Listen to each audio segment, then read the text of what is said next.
So obviously, most people listening to this, right, who are running B2B or B2C for that matter, organizations, they have an existing org chart, right, which may need to get blown up, right, and that may Yep, be very uncomfortable. it is. Along with that, how often do you also need to sort of blow up the entire comp structure, right? Because you've got Yeah, scenarios where, sales doesn't just sell it once, they sell it endlessly. Like if you think about the media business for years, right?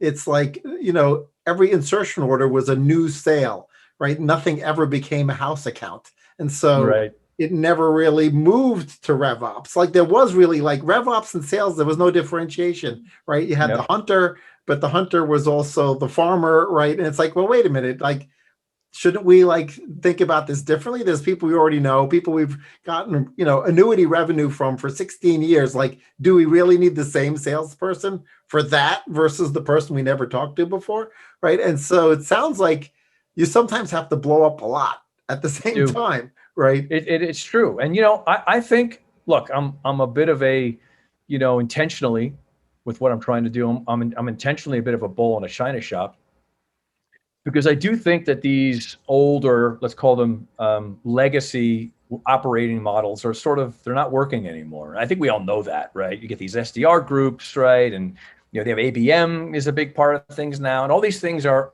understandable attempts to sort of, patch up ways in which we're trying to figure this stuff out. And I do believe, and maybe I'm obviously biased, but I'll double down on my opinion, that the CRO and revenue alignment role is really at the heart of all these problems, right? So if you take a look at the way the tech sector, particularly ad tech, martech, fintech, all this stuff, how these particular businesses have evolved, the way in which they're evolving forces these organizations to create silos, right? They're almost by design, like, because you're giving each one of these groups their own survival roadmaps, right? Here's how you're going to prove your existence, and here's how you're going to prove your existence, and here's how you're, right?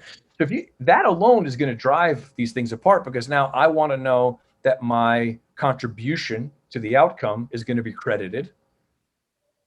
And I'm more interested in my getting credit for my contribution than the outcome. That's kind of dumb, and that's not good for business. Now, I haven't gotten into this with you, but I think it's important to note that what's causing all this is investment funding primarily, and the reason is because most of the companies you and I are talking about have a third party that's funding them, a VC or a PE or some other group that's invested in them, right? And if they don't have that, that's what they want, right? So they're vying to get someone to invest in them. So those two dynamics create cultures. So if I'm looking for money, or if I'm responding to the conditions and expectations that come with money, right? Those usually come in the form of give me my money back, right?